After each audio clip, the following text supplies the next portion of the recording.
Today from the global lane, 6 months of protests and new allegations of government atrocities against Iranian citizens. There are reports of raping and beating young girls and boys in prisons. And these are just like 14-year-old, 16-year-old, and 18-year-old children. Security threat? Treated as a terrorist for speaking against LGBT advocacy in her daughter's elementary school. My entire life has been uprooted. I don't even feel comfortable and safe going out in my community the way that they portrayed me. An historic alliance made in Moscow, but cuts in the U.S. defense budget and entitlements may come to reduce the ballooning deficit. We're in trouble. We've never sustained deficits and debt levels like this before, except perhaps in World War II. And the biggest killer of Americans between the ages of 18 and 45. And it's all right here on the global lane. 6 months of protests in Iran and 6 months of atrocities against men, women, and children.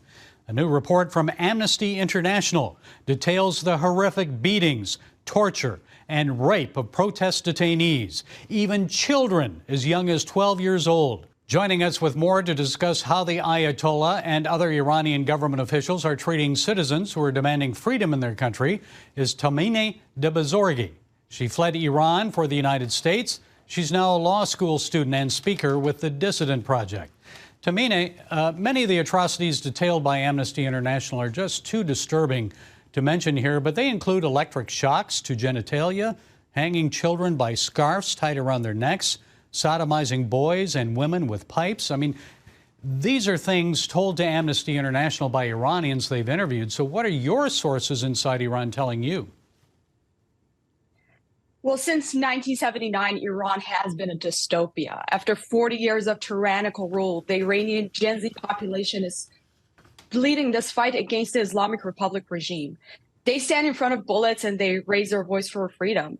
And I hear very horrific details about what is going on in the country as well. As you mentioned, there are reports of poisoning girls in high schools. There are reports of raping and beating young girls and boys in prisons. And these are just like 14-year-old, 16-year-old, and 18-year-old children. They're not adults. And all they did was to go out and demand freedom. They want a better life. They want access to internet. They want economic freedom. And they want this regime to be gone. The government says it's released more than 80,000 people. It's giving amnesty to more than 22,000 detainees. So what do you make of all that? Well, there are two sides of this issue. First of all, the Iranian officials are not credible sources. They have lied, they're compulsive liars. They have used like false data in the past. However, on the other hand, if we trust this number and say that they are correct, that shows how big the scale of this protest has been, that they have released thousands of people and there are still many more in prisons based on the information that we have received from sources in Iran. Is that what all younger Iranians are demanding, more freedom, or is their goal regime change? You know, a few years ago, young Iranians were demanding some reforms, but then we realized that it's just not going to work out because the fundamentals of this government is just against human rights. So right now, the Iranian people are no longer asking for reform. The only solution to finally have a happy life and prosperity with economic freedom and social liberties is for the Islamic Republic to just be wiped off from the face of Iran. And we want a free, democratic Iran very soon. And this is what the Iranian young people and also even older generations are demanding. And that's why we're seeing such mass protests, not just in Iran, but also across Washington, D.C., Los Angeles, New York, and every major city in Europe. Yeah, a lot of Iranians are very active in the U.S. You wrote an opinion column that appeared in the Orange County Register when the protests started last September. Now, 6 months have passed. A lot of Americans wonder, what is our government doing about it? So how should President Biden and Congress respond? The United States doesn't have a very good track record of helping Iranian freedom fighters. So the Iranian people, one thing that mostly concerns them is that the Biden administration goes back to nuclear talks with the Islamic Republic regime, because that will allow the Islamic Republic to use leverages against the U.S. government and get more access to frozen funds and dollars that U.S. currently blocks. And access to that money allows the Islamic regime to fund its terrorist activities, not just in Iran, but also in other countries. So the Iranian people are very scared of the Biden administration going back to nuclear talks. The other thing is that members of Congress, they represent over 1 million Iranians in the United States who are American citizens. They have to listen to their constituents. They have to listen to them, to their demands, which is, we don't want to go back to a nuclear deal. We want the U.S. government to talk to its allies and ensure that they also fire the diplomats from their countries. They have to cut ties with the Islamic regime because this government does not represent the Iranian people. They have no legitimacy, and the world has to stop treating them as a legitimate ruler of Iran. And quickly, what do you think is going to happen now? Will these continue, or are they going to protests fizzle out? Well, the economy is imploding. The situation in the country is not stable. And the Gen Z is very motivated. They are fighting. They know what they want. This is different from anything we've seen before. The scale is much larger. So I am very hopeful that if the Biden administration and also other Western countries stand with the Iranian people, we will see change very soon. Okay, Dissident Project speaker Tamine Debazorgi, thanks for sharing your thoughts with us. We appreciate it. Thank you so much for having me. Treated like a terrorist and labeled a security threat. A New Jersey mother is filing a lawsuit against her local police chief and the U.S. military over a social media post. Angela Reading wrote about her objections to sexually explicit material posted in the hallway of her children's elementary school. Angela and Thomas More Society Special Counsel Christopher Ferrara are here to explain more about the lawsuit and what led up to it. Angela, briefly give us a summation of what you noticed in the school hallway that upset you, and then what you posted on social media about it. Sure. Thanks for having us. So while at math night with my, at that time, 6- and 7-year-old daughters, while we were walking through the hallways, right in the main entrance of the school was an entire wall colored with very, very colorful student-made posters. From a distance, they didn't seem like an issue. The closer you got, though, you could see that most of the posters contained gender and sexual flags representations, and in addition to that, the actual words like polysexuality, pansexuality, agender, and terms that, quite frankly, I didn't even know the meaning of. So that was really concerning to me. And I reached out to the school, a school board member, as well as one of the parents of the students who made the posters. And essentially everyone told me that this was something that I had to accept in the public education system, and that my kids will be exposed to this on social media and on the playground. So essentially to get over it. I was not happy with the response, so I posted on a parent advocacy page, a Facebook group with like-minded parents, my concerns. And I stated essentially that I thought this was not age appropriate. It went against what I believed I wanted my kids to be learning. But I also prefaced that all people are deserving of love and respect, and that this wasn't against individuals or a particular group of people. Tell us about the response you received that led to this lawsuit. So I just do want to be clear, they weren't teaching my kids about pansexuality and polysexuality. This was a student project my kids did not participate in. So thank goodness. The response that I got was something that when I tell people, it's really hard to imagine. So not only was there, the mob of people trying to cancel me, which is, it just happens, but I had a response from the United States military and our local police force that labeled me a security threat, pretty much coerced my social media posts to come down, and then reported me to local and federal and state agencies as essentially a terrorist. Christopher, explain this for us. I don't understand what the thinking was. A security threat for a social media post? if you look at the post itself, it couldn't be more innocuous. It's a plain vanilla observation by a school mom with 2 kids about the inappropriateness of this material being posted very prominently in an upper elementary school hallway. And this is an example of what's going on in public schools throughout the country, the hypersexualization of impressionable children. She objected to it in the most reasonable fashion. And what happened after that almost defies belief. We have personnel at the local military base pressuring local police chief to remove the post as if it were some sort of criminal or quasi-criminal activity. The police chief contacts the Facebook administrator, essentially tells her in substance that if it's not removed, there will be violence at the school, and she could be liable for incitement to violence based on an innocuous Facebook post. Well, suitably intimidated, the Facebook administrator removes the post. And then the police chief reports back to the military-based personnel that he's succeeded in getting it taken down, and he will see if he can get other posts by Angela Redding taken down. And then this was followed, as Angela indicated, by a systematic attempt to turn her over to various state and federal authorities for investigation as essentially a domestic terrorist. And we see that this is a development at the federal level with this new term, stochastic terrorism, that they're tossing around. A stochastic terrorist is basically someone of conservative views who publishes an opinion that, rightly enough, causes people to be upset about what the person is reporting. And the theory is if someone is upset about what the person is reporting and commits violence, you're responsible for that. Many people would say, well, just let this drop. You know, there wasn't real damage here. What's the real issue here, in your opinion, beyond someone saying you're a security threat for expressing your view?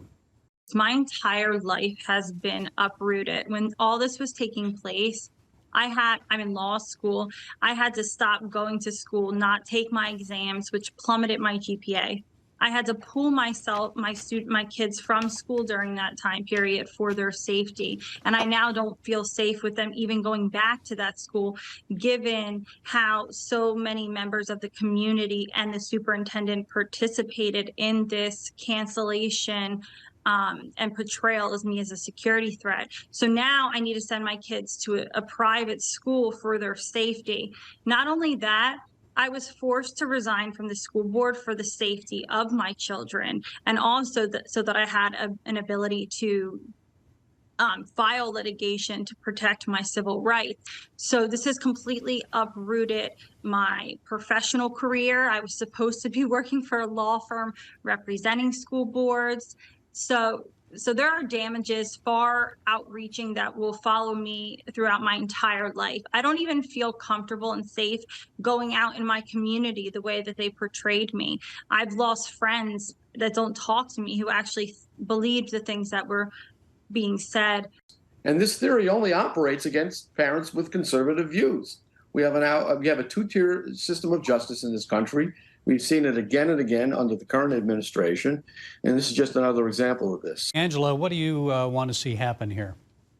The reason that I'm pursuing this litigation is because somebody needs to stand up to this government corruption and censorship, and I want to be that person, and I hope that it exposes the widespread, and pervasive, I would say, censorship and labeling of parents as terrorists throughout our country. I'm not the only person. This has been something throughout the news over since the Biden administration. Okay, it's in federal court, so we'll see where this ends up. Angela Redding and Christopher Ferrara, thank you for sharing your time and insights. We appreciate it. Thank you. An historic meeting in Moscow this week as Chinese President Xi Jinping met with Russian President Putin. Political observers warn of a strengthening anti-American alliance. At the same time, some members of Congress propose cutting the U.S. defense budget. So how would that affect military readiness? And what about out-of-control spending in Washington? Well, here to share his perspective is Young Voices commentator, Associate Professor of Economics at Texas Tech University, Alexander Salter. Dr. Salter, good to talk with you again. You pointed out in your recent article that our national debt is unsustainable, averaging $2 trillion per year for the next 10 years. So what would that mean for our economy and this nation if nothing's done to stop Congress and the president from overspending? It means, in brief, that we're in trouble. We've never sustained deficits and debt levels like this before, except perhaps in World War II. If you look at deficits, how much in excess we're spending over revenue each year, those were slightly higher during World War II than they are today. But when you look at the gross level of public debt, the actual debt held by the public, that's larger today as a percentage of the economy than it was during the Second World War. It was about 112% of GDP in 1945. It's more than 120% today. Some members of Congress are proposing reductions in the defense budget. Instead of increasing it to Biden's proposed $842 billion level, they want to revert to the 2022 level, about $780 billion. So what do you think of that idea? I think given the current geopolitical circumstances, we'd better think long and hard before we actually propose cutting the defense budget. Everybody talks about trimming waste. Everybody understands that there's probably fat that we can get rid of somewhere. The problem is that waste is not a line item. It's not obvious what we cut. And what ends up getting cut is inevitably going to be the result of the political process. Let's put some things into perspective. All discretionary spending, which includes defense spending, is going to be about 6% of GDP this year. Entitlement spending, Medicare, Medicaid, Social Security, that's going to be in excess of 15% of GDP this year. That's almost 3 times as big. When we look for the money that has to be cut somewhere in terms of basic fiscal unsustainability, it's got to come from the entitlement programs, which as of right now have a negative $100 trillion liability in terms of the present discounted value of all the money that we know we're going to have to pay. These programs are not going to sustain themselves. As a matter of statute law, there's going to be sudden and painful cuts to Social Security in under 10 years when the trust fund runs out. We can either reform these programs now in a responsible fashion, or we can drive ourselves off the fiscal cliff. That's where the money has to be cut as a basic matter of arithmetic. Yeah, it looks like it's just 20 trillion we're talking about in the next 10 years for Social Security alone. Not to mention Medicare and other programs. So overall, President Biden's proposed a fiscal year 2024 budget of nearly $7 trillion. He says we'll pay for it by increasing payroll taxes on Americans earning more than $400,000. So does his math add up? What do you think? It doesn't add up. The assumptions behind that budget are unduly rosy. He grossly overestimates Americans' tolerance for paying the kinds of taxes necessary to fund his welfare warfare state. It's just not going to happen. The United States government does not have a taxing problem. Right now, tax revenues as a percentage of GDP are about as high as they've ever been. Over the last 30 or 40 years, they've fluctuated between 14% and 19%. As I said in my recent article, we need to be prudent about this. 20% of GDP is a hard ceiling in terms of the revenues as a percentage of GDP that we can expect from taxes. We're just not going to squeeze any more out of the economy than that, which means that in order to get our spending and debt problems under control, we have to come from the other side of the ledger. We need to rein in spending growth. We need to make, at minimum, we need to make sure that the rate at which federal spending grows is slower than the rate of economic growth, give the tax base a little bit of a chance to catch up with our monster spending. If we don't do that, then we aren't serious about budgeting. We aren't serious about paying our way. And I would contend that we aren't ultimately serious about self-governance. This is something that we expect every American household to do, to budget. Why can't the federal government do it? Alexander Salter, thank you for providing those insights. We appreciate you. Thank you very much. As the Biden administration prepares to end the country's COVID-19 emergency, perhaps the president should declare a new emergency. This time, an emergency to mobilize people and financial resources to combat the nation's fentanyl crisis. More than 70,000 Americans died in 2021 from fentanyl overdoses. It's now the leading cause of death in the United States for people between the ages of 18 and 45. More than suicide, cancer, car accidents, and COVID-19. And the fentanyl crisis has claimed the lives of teens, like 15-year-old Melanie Ramos of Los Angeles. She died from a fentanyl overdose last summer, thinking she was taking a Percocet pill. And Hannah Elise of Colorado, who died a year ago last December at the age of 16. And this young adult had enough fentanyl in his system to kill 16 people. Well, I could go on, but this is more than just a list of names. These are young Americans, their lives stolen away, cut short because they made a mistake and took a deadly pill. Folks, if we still have a national emergency in place for COVID-19 and more people are dying from fentanyl overdoses, Don't you think we should declare an emergency and wage war on this opioid drug assault on our nation? Remember late last month when Mother Rebecca Kiesling gave her emotional testimony before the House Homeland Committee? The Rochester Hills, Michigan mother lost her two sons, Caleb and Kyler, ages 20 and 18, after they died from taking fentanyl. They mistakenly thought they were taking Percocet. My children were taken away from me. 100,000 Americans every year are having their children, 200,000 because it's both parents, right? Are having their children taken away from them. This should not be politicized. It's not about race. Fentanyl doesn't care about race. This is a war. Act like it. Do something. Although Mexican President Obrador denies it, we know the Mexican drug cartels and the Biden administration's open-door policy are mostly to blame. But, folks, I agree with Obrador when he says American families should accept blame. Not all of the blame, but some of it. The Mexican president's comments were taken out of context. Here's what Obrador said that wasn't reported. He said, quote, "There's a lot of disintegration of families. There's a lot of individualism. There's a lack of love, of brotherhood, of hugs and embraces. That is why U.S. officials should be dedicating funds to address the causes." I agree. Parents, you need to be more involved in your teenagers' lives and more aware of what they are doing and who their friends are. And our president and Congress need to show more love and concern for the American people. If you're my age, a bit older or younger, you may remember President Ronald Reagan's war on drugs. It was a serious effort to strike at the heart of the Colombian cartels, while at the same time waging a domestic Just Say No campaign in the United States. Just say no. Instead of teaching children about the politically correct pronouns they should use, how to change their biological sex, or Heather's two mommies, why not educate them at a young age about the dangers of drugs and to just say no? Those steps, along with parental involvement, would make a world of difference.